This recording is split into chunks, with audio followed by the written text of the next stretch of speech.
Righto, g'day Conduna Group members, it's Mark Saunders here and just out in the paddock with Tim Oldaker from Rhys Evans in Ballarat. We're doing some reporting on track tractors and high horsepower track tractors, and we're with a Fendt 1162, one of the bigger ones from Fendt, a twin track, and Tim's just going to run us through some of the ballasting that we can see on this particular machine. Yep, thanks Mark. Well, as we've discussed here in the paddock, there's a lot of ballasting options. This tractor just happens to be fitted with all of them, but it's not particularly what we do for this job that we're here doing today.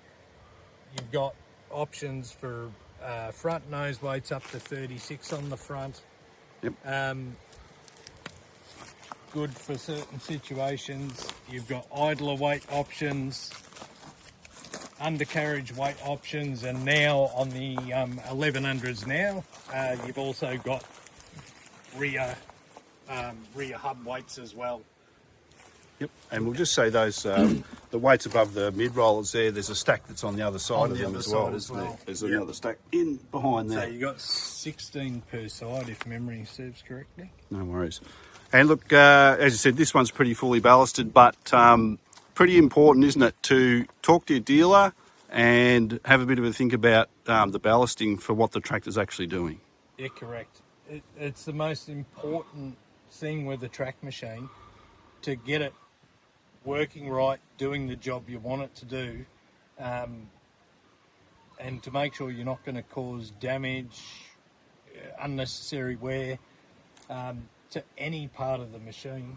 Because as this tractor sits here now for just doing drawbar work, completely over ballasted, we're doing really heavy deep tillage, and we're only seeing, say, average 1% of slip, which I'd say is not enough. You should really want to be seeing up around 3 or 4%. Yeah, you can tell by the way the machine is working, it's over ballasted. If we were using this tractor every day, we probably wouldn't have any of these undercarriage weights on. We only would have potentially some of the nose weights on. I think for what we're doing, it's got enough idler weights, but always a good way to check if you're not sure in the field doing the job with a twin track machine. Get someone else to jump in and drive the tractor and stand here beside the machine and look at your track on the ground. And as long as the track, you've got full contact from the front to the rear, I'd say you're either spot on. You could potentially, but if you've got full track on the ground and that sort of, 2, 3, 4% slip, I'd say you're pretty bang on. Yep. If you've got full track on the ground and no slip, too much weight. If you've got the front of the track starting to lift up and 7, 8% slip, well, you need more weight on the undercarriage, be that idlers or undercarriage weights. Yep. And you can see the slip meter in the cab, on the monitor in the cab, yeah, absolutely. And as you said, there's some good advice in the manual, the operator manual. 100%, and there's good tools out there.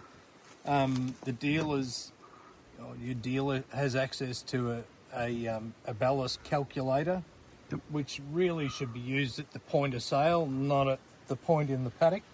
But it's a handy tool.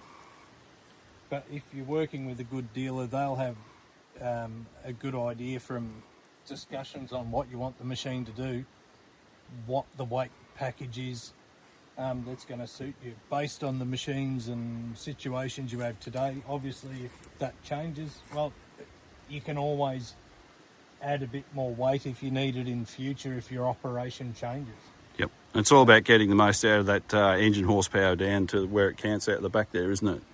100%. Well, getting the slip right, getting the horsepower to the ground, creating as least amount of compaction as we can, and also fuel economy. The more weight you're carting around the paddock, yep, well, it's more fuel, it's more wear on your belts. That's all unnecessary. So if you get it right, you'll be extremely happy.